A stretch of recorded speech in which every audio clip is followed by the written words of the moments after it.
Pues eso, comenzamos con el apartado principal, que es el registro retributivo, eso, como obligación legal de las organizaciones.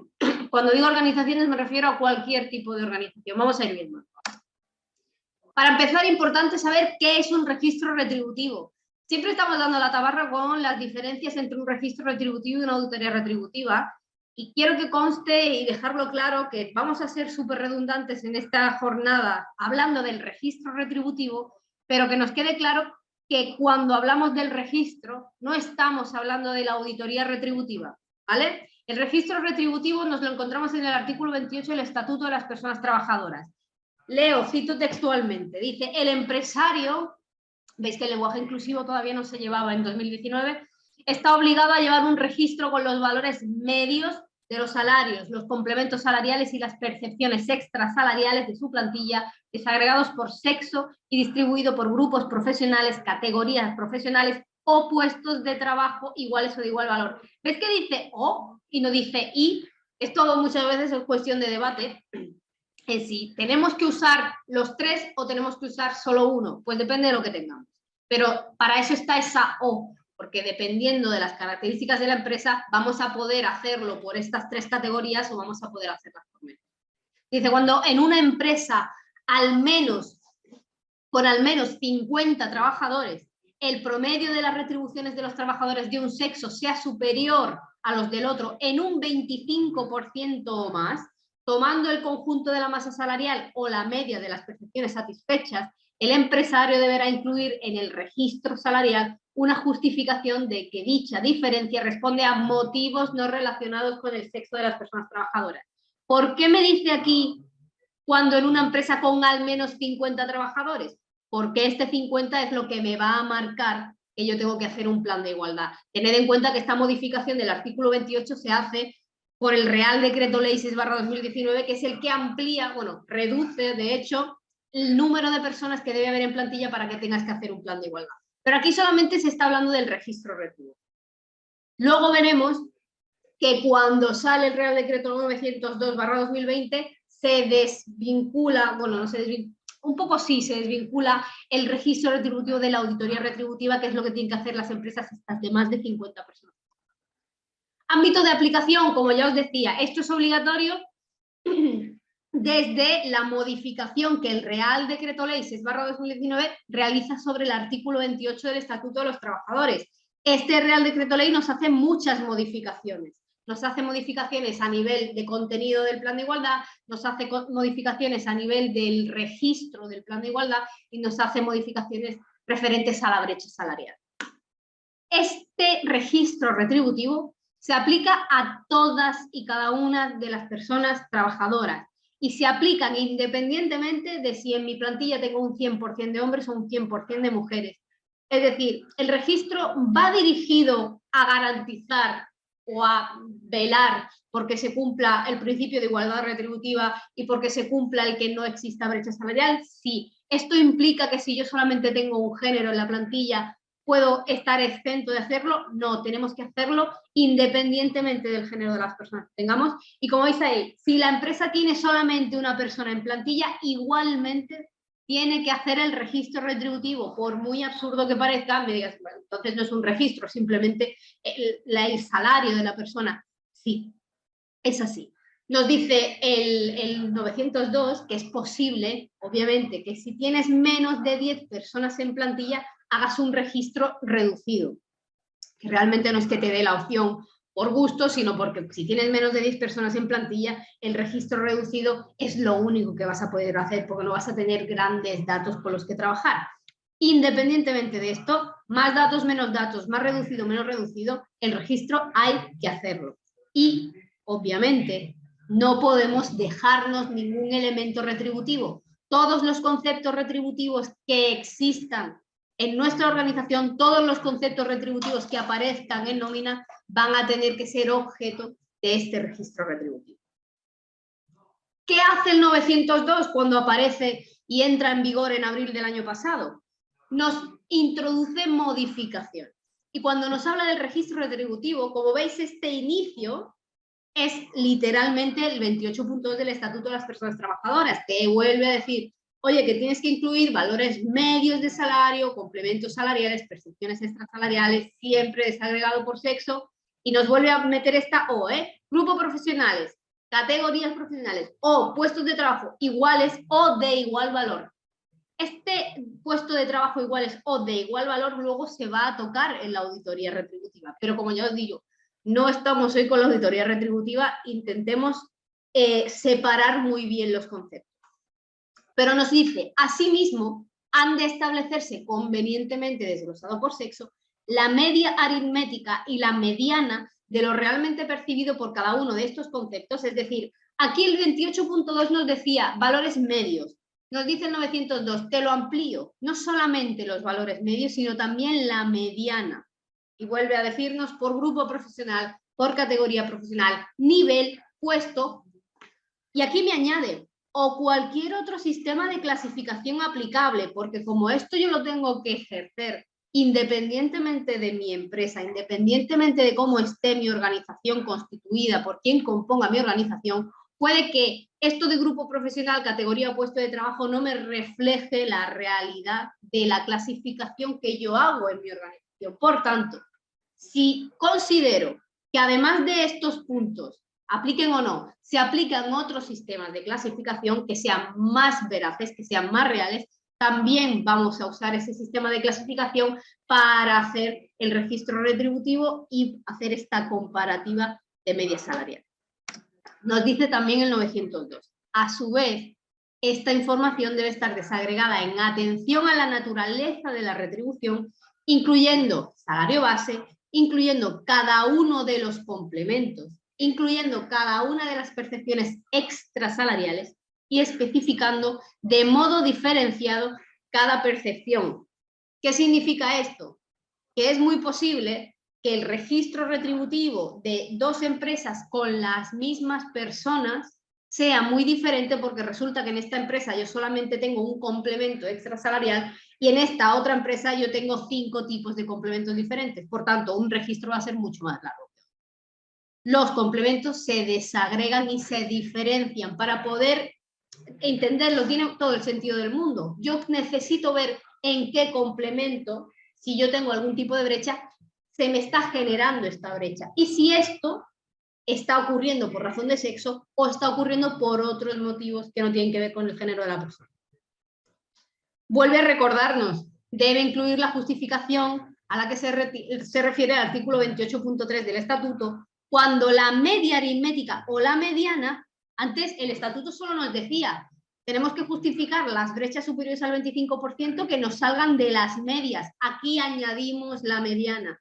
Si tenemos también una brecha superior al 25%, independientemente de si quien cobra más, si la media superior es de la mujer o si la media superior es del hombre.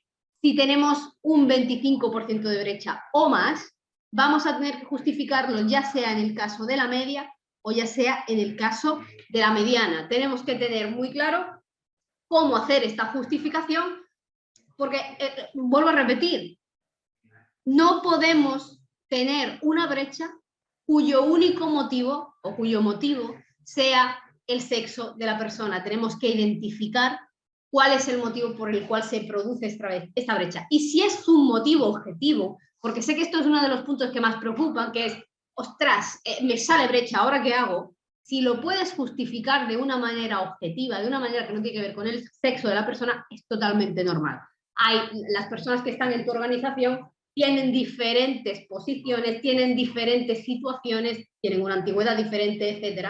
Entonces es normal que aparezcan brechas justificables. Lo que no podemos permitir es que aparezcan brechas que no son justificables. ¿Qué elementos debe incluir este registro retributivo en cuestión de conceptos de retribución? ¿Qué elementos va a incluir? Siempre, obviamente, el salario base, podríamos decir el salario de convenio, ¿no? El que sí o sí el trabajador tiene que percibir. Cualquier otro salario que sea adicional a este salario base, cualquier tipo de remuneración que se pague de manera directa o de manera indirecta por el empleador, que sea en dinero o que sea en especie, es decir, las retribuciones en especie también tenemos que contarlas, y que surja de la relación laboral que tiene esa persona trabajadora con la organización. Todos estos puntos tenemos que cuantificarlos y tenemos que incluirlos en nuestro registro retributivo.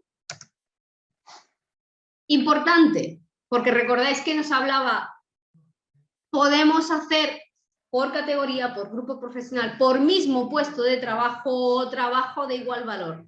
¿Qué vamos a entender por trabajo de igual valor? Y es importante que nos quedemos con esto, porque si decidimos hacer el registro retributivo por puesto de igual valor que no mismo puesto de trabajo, vamos a tener un registro mucho más actualizado para cuando tengamos que hacer la auditoría retributiva, que solo la vamos a hacer cuando tengamos plan de igualdad.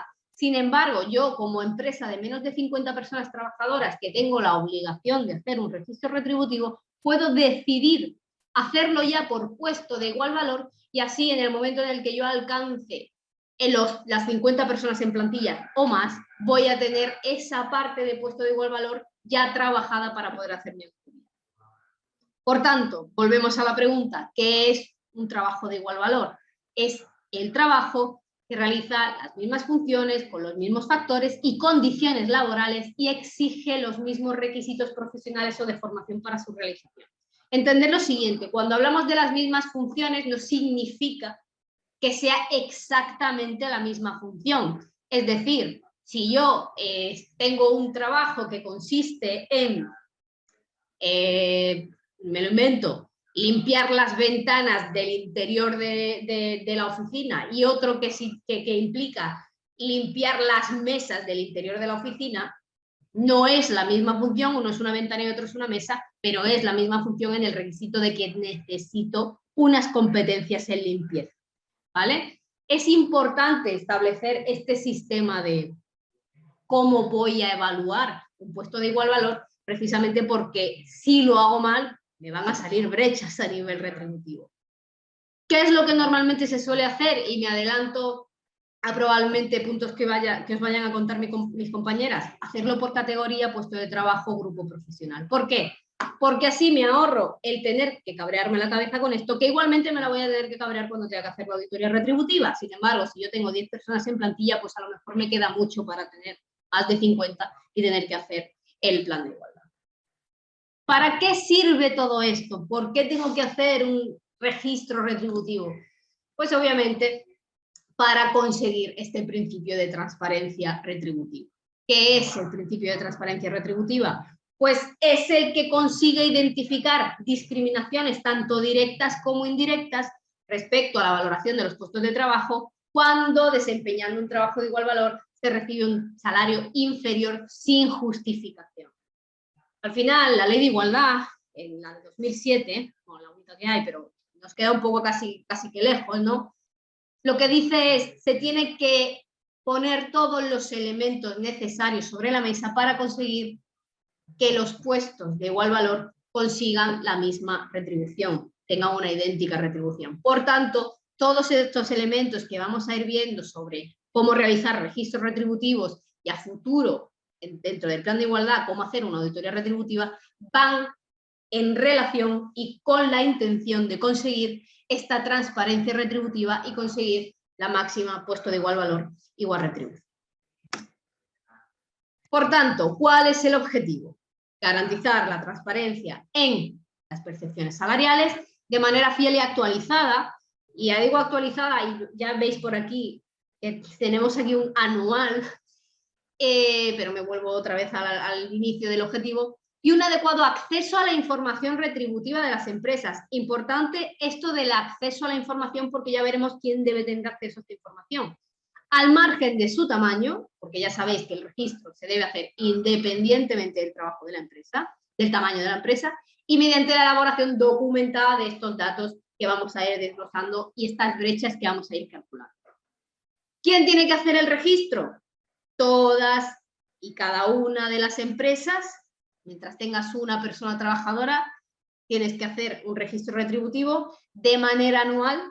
Esto es uno de los puntos en los que más se diferencia el registro retributivo de la auditoría, porque la auditoría tiene una vigencia igual que el plan de igualdad, que puede llegar a ser de 4 años. El registro no. El registro tienes que hacerlo todos los años de manera que cojas todas las retribuciones del año natural anterior y establezcas este desglose, establezcas estas brechas salariales.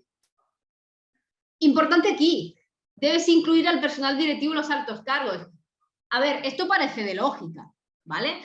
Pero no será la primera vez que probablemente si os habéis puesto a elaborar algún registro retributivo o estáis pensando en elaborar un registro retributivo, que os habéis pensado, oye, y estas personas que a lo mejor hay una persona en un puesto de trabajo y si yo elaboro el registro retributivo con su media, estoy realmente aportando datos sobre el salario de esa persona. ¿Puedo eliminar a esa persona? No puedes eliminar a esa persona. El registro retributivo debe incluir a todas y cada una de las personas que trabajan para la empresa. Eso sí, y aquí lo hago el inciso, si una vez realizado el registro retributivo con todas las personas, el total, yo me encuentro con que hay algún nivel, a nivel de categoría, a nivel de puesto de trabajo, a nivel de grupo profesional, donde solo hay una persona y por tanto yo puedo adivinar el salario de esta persona, puedo eliminar los datos, que no a la persona, e indicar que en esta franja solamente hay una persona. No eliminamos a la persona, eliminamos el dato que identifica a la persona. De la misma manera, si tenemos a dos personas, una mujer y un hombre, y por tanto se entiende o se deduce el salario de ambos, puedo quitar a esas personas, pero no puedo eliminar la brecha que surge entre los salarios de esas dos personas. ¿Vale? Esto a nivel de protección de datos lo podemos hacer, pero nunca podemos eliminar a esta persona o a estas personas como si no existieran. ¿Qué debe incluir el registro retributivo? Pues, valores medios de lo percibido, de todo lo percibido del salario real, complementos, percepciones extrasalariales, siempre desagregado por sexo. No me vayáis a hacer un registro retributivo donde tenga todo esto en cuenta y no me hagáis la distinción por sexo, porque la brecha se va a calcular de esta manera. Y pues distribuyendo, como ya hemos dicho, grupo cotización, categoría profesional, grupo profesional, puesto de trabajo o cualquier otro sistema de clasificación que esté dentro de la empresa. ¿Y quién puede acceder a este registro retributivo? Pues tenemos que darle el acceso a toda la plantilla. Sin embargo, ¿cómo vamos a permitir este acceso a la plantilla? Por un lado tenemos que diferenciar si tenemos RLT, si tenemos representación legal de las personas trabajadoras, entendiendo esto como delegados de personal o responsables sindicales con sus elecciones sindicales y más, ¿vale? Que muchas veces el concepto de RLT parece que se queda un poco amplio, pero no. Tengo actas de elecciones sindicales, tengo RLT. Si no tengo actas de elecciones sindicales, igual no tengo RLT. ¿Vale? Si tengo RLT, la RLT, para empezar, antes de yo hacer mi registro retributivo, tengo que elevar a consulta, es decir, oye, un nuevo año, procedemos a hacer toda la recogida de datos para elaborar el registro retributivo. Esto lo hacemos con 10 días de antelación, elaboramos el registro y la RLT va a tener derecho a conocer el contenido íntegro de mi registro retributivo, ¿vale? A conocer. Importante la diferenciación entre conocer y negociar. Otro punto de diferencia entre el registro y auditoría. El registro se conoce, la auditoría se negocia, el registro no se negocia, ¿vale? ¿Qué pasa cuando no tenemos RLT? Sobre todo, como hemos dicho, es decir, hay empresas que pueden tener 4 personas, 2 personas en plantilla y tienen la obligación de tener registro retributivo. Entonces, ¿qué hace? ¿Quién puede acceder a él? Vale. Cuando se solicite el acceso al registro retributivo por parte de una de las personas trabajadoras, como veis aquí, en lugar de promedios de cuantías reales, se van a utilizar solo las diferencias porcentuales que existan en las retribuciones promediadas entre hombres y mujeres, que obviamente deben estar desagregadas en atención a la naturaleza de la retribución y el sistema de clasificación. ¿Qué significa esto? Que la persona puede conocer las brechas, los porcentajes que yo he hecho de todo ese cálculo y de toda esa desagregación por conceptos y por categoría, grupo y puesto de trabajo, ¿vale? Solo puede tener acceso a esta información, pero se le debe dar esta información. Por tanto, si vamos a hacer un registro retributivo y no tenemos RLT, aprovechemos y además de hacer el registro retributivo, hagamos un complemento, un informe complementario adicional donde solamente tengamos esto por si nos lo pide una persona de trabajo. ¿En qué nos tenemos que basar para realizar el registro retributivo? Como os decía, nos da la opción de hacerlo por grupo profesional. Entendiendo grupo profesional, no nos vamos directamente al convenio. Esta agrupación donde vas a tener a personas trabajadoras que están agrupadas, valga la redundancia, según aptitud profesional, titulación y condiciones generales del puesto.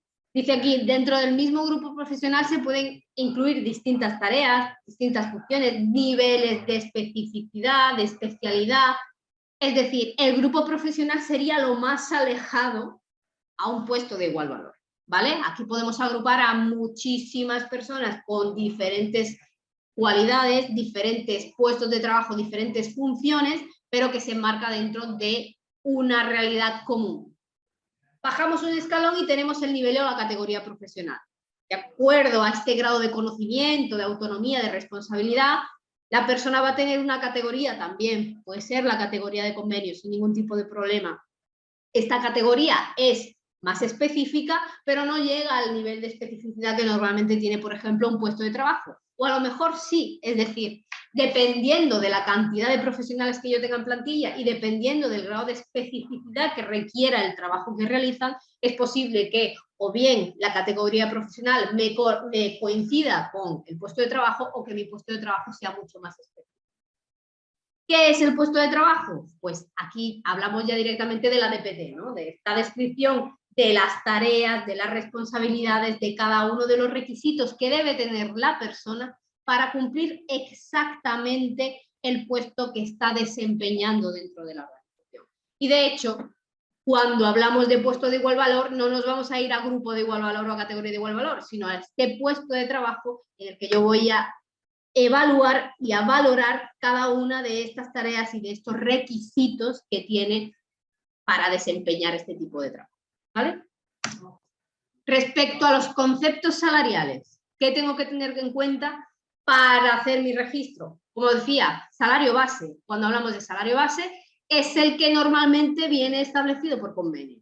Este es mi puesto de trabajo, esta es mi categoría profesional, este es mi grupo profesional, por tanto, mi banda salarial es esta, y este va a ser mi salario base.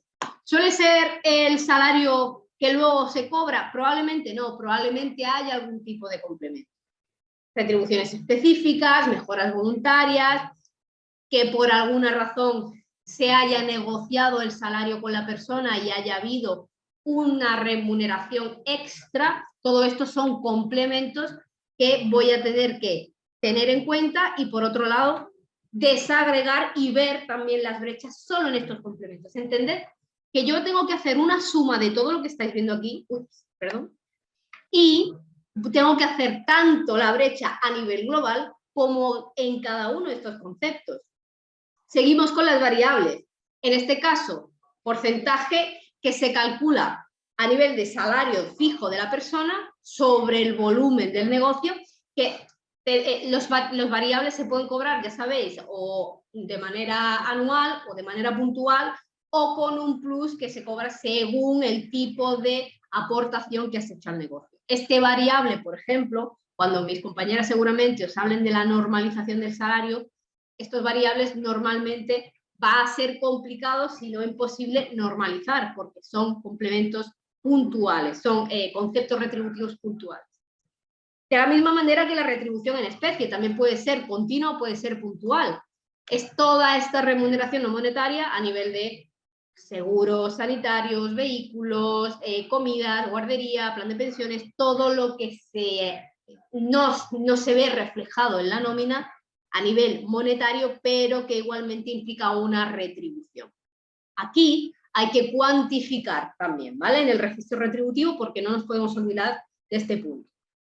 Y luego tenemos las horas extraordinarias, que evidentemente, pues, todas aquellas horas que se contemplen fuera o que no se contemplen dentro de las horas de convenio y que se paguen de manera extraordinaria, que también o bien puede ser o una bolsa de horas, o de manera puntual, o en función de cómo la propia empresa tenga distribuida su política salarial. Y por eso es importante tener en cuenta la política salarial para cuando me salgan las brechas saber cómo justificarlas. ¿Qué tipo de retribuciones no tienen consideración de salario? Pues todas las indemnizaciones por gastos realizados como consecuencia de la actividad laboral, las prestaciones o indemnizaciones de la seguridad social, pluses de distancia y transporte, indemnizaciones por traslado, indemnizaciones por suspensiones o despidos, dietas por alojamiento, etc. Este tipo de compensación económica no sería retribución, sino que es otro tipo de compensación. ¿Vale?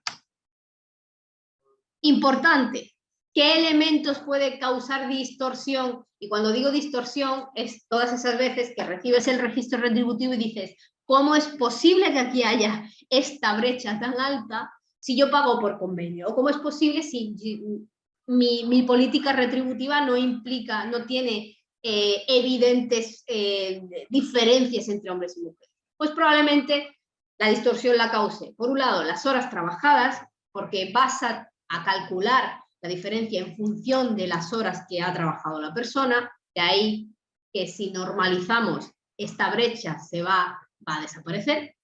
Las medidas de conciliación que se utilicen, que normalmente las medidas de conciliación siempre nos va a dar brechas, nos va a dejar brechas a favor de los hombres.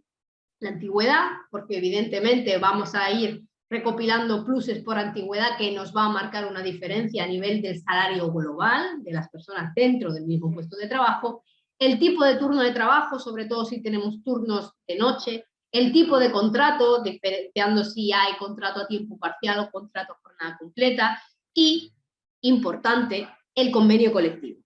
Y aquí me paro un momento.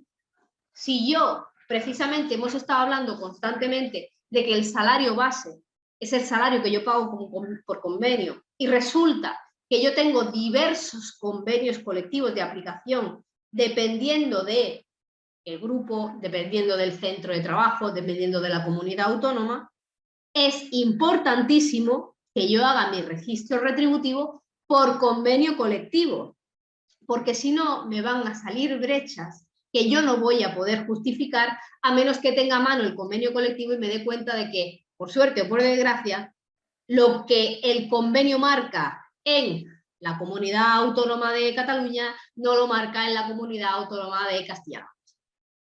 Importante tenerlo en cuenta. ¿Por qué? Porque muchas veces vamos a ver estas brechas y si no nos hemos acordado, que parece una tontería, pero a veces se olvida que hay diferentes convenios de aplicación, pues dices, yo pago con convenio y estoy tranquila. Si no nos acordamos que tenemos varios convenios colectivos, vamos a ver brechas enormes. Estas brechas no son comparables. Ahora bien, vuelvo a hacer la relación con la auditoría retributiva. La auditoría, como nos habla de puestos de igual valor, a mí me da igual el convenio colectivo, porque yo quiero ver el puesto de igual valor. Aquí, si tengo que hablar de categoría, tengo que hablar de grupo profesional y tengo que hablar de elementos que se regulan a nivel de convenio, tengo que separar cada uno de mis registros por cada uno de mis convenios colectivos de aplicación. Y una vez hablado de todo lo que tenemos que hacer y de todo lo que es importante tener en cuenta si vamos a hacer un registro retributivo, que es nuestra obligación hacerlo, ¿qué es lo que pasa? O sea, ¿qué es lo que nos dice Inspección de Trabajo respecto a este registro retributivo? Porque, obviamente, para variar, Inspección de Trabajo tiene bastante que decir. Y me doy prisa porque creo que vamos mal de tiempo. Me pueden pedir, la primera pregunta, que es la que escucho 1000 veces, ¿se puede pedir el registro retributivo o la Inspección de Trabajo? Sí. ¿Te lo puede pedir? No. Definitivamente te va a pedir el registro retributivo. Es una obligación legal. Es una obligación legal que tienen todas las empresas. Por tanto, no solamente es que te lo vayas a tener una inspección y te lo vayan a pedir, sino que es muy posible que como parte de estas inspecciones rutinarias, de las citaciones que ahora están empezando a ocurrir de nuevo, sobre todo aquí en Cataluña, pero también en otras comunidades, de, esas citaciones rutinarias, te van a pedir el registro retributivo. De hecho, os dejo aquí, se ve un poco mal, se ve un poco pixelado porque os he hecho una foto tapando así datos y demás, pero esta citación es de hace días. Y como veis, aparte de, no he incluido todo el listado de elementos que piden, pero sobre todo, bueno, pues ya veis que es a nivel de convenio, a nivel de lista de trabajadores, de desglosar según qué datos de la empresa, pero te dice registro retributivo del año 2021 elaborado conforme a lo dispuesto al artículo 28.2 del Estatuto y al Real Decreto 902/2020. ¿Por qué pensáis que se pide el de 2021? Aparte de que evidentemente es el año pasado, ¿no? Pero ¿podría inspección pedirme los anteriores? Por supuesto, tienes que hacerlo de manera anual. ¿Por qué probablemente no me vaya a pedir los anteriores? Porque los anteriores no había entrado en vigor todavía el Real Decreto 902/2020, que es el que te especifica el grado de desglose que tiene que tener el registro, y antes pasaban y podían pasar por registros retributivos, pues a lo mejor el Excel que te salía de tu programa de nóminas lo podías hacer pasar por un registro retributivo y no pasaba nada. Ahora no. ¿Por qué? Porque el Real Decreto te es muy estricto a la hora de decir cómo tienes que hacer el registro retributivo. ¿Qué ocurre si no tengo el registro retributivo? ¿Por qué os he estado dando yo la tabarra tanto con el tema de diferenciarlo de la autoría? Importante. Sé que la respuesta a la pregunta es más intensa de lo que normal. La respuesta es que tienes un problema, ¿no? O sea, si no tienes el registro retributivo, probablemente te enfrentes a una sanción. Pero quiero hacer una respuesta más pormenorizada porque os voy a explicar la situación en la que se ven muchas empresas. Muchas veces nos encontramos con empresas que están negociando un plan de igualdad y que nos preguntan si deben o no deben incluir el registro retributivo en la negociación del plan de igualdad. Una de las disposiciones anexas al 901 te dice que tú puedes incluir el registro retributivo como parte del diagnóstico. De hecho, incluso en la hoja estadística te dice, oye, ¿has incluido el registro o solo la auditoría?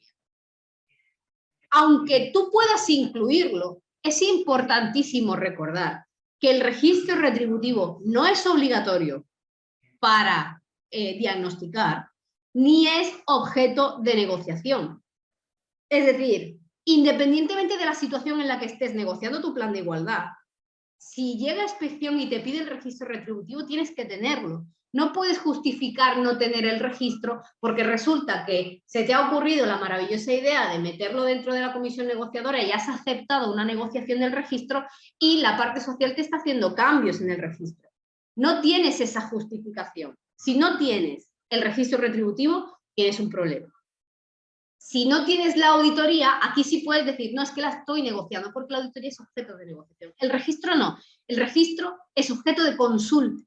Por tanto, preparemos el registro retributivo siempre aparte, cerremos el registro retributivo fuera de la comisión negociadora y si lo queremos llevar, lo llevamos ya cerrado. ¿Por qué? Porque nos puede ocurrir esto.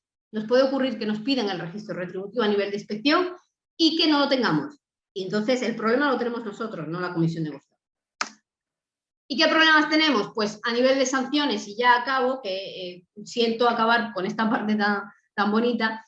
A nivel de obligaciones formales, pues no elaborar el registro retributivo implica una infracción grave del artículo 7.13 de la Ley de Infracciones y Sanciones del Orden Social.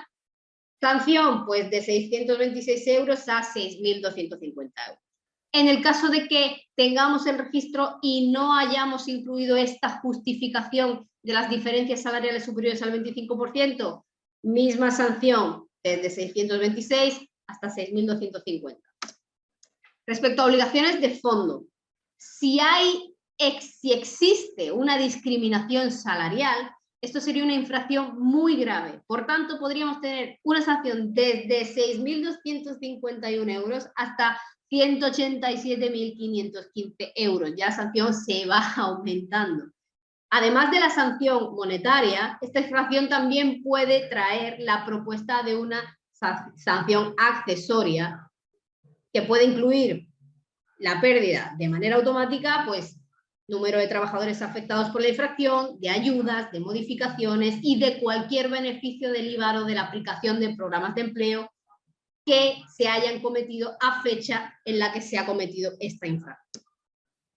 Finalmente, también se va a dar lugar al inicio de un procedimiento de oficio regulado por la ley reguladora de la jurisdicción social a efectos de determinar la indemnización que pudiera corresponder a la persona trabajadora como consecuencia de una discriminación previa constancia de los perjuicios estimados en el acta de infracción de inspección de trabajo. Por tanto, si no tengo registro, tengo sanción. Si tengo registro y no tengo la justificación, tengo sanción. Y si tengo registro y resulta que de la justificación descubrimos que no hay justificación, podemos tener una sanción mucho mayor. Y con este último punto nos queda las obligaciones respecto a los representantes de las personas trabajadoras, que es, como sabéis, pues tienen que tener el conocimiento del registro. Si ocultáramos, si no cumpliéramos con la obligación de dar acceso a la RLT, a este registro retributivo, pues también tendríamos una de las sanciones, sería una infracción grave, y podríamos tener una sanción pues, de 626 a 6.250 euros.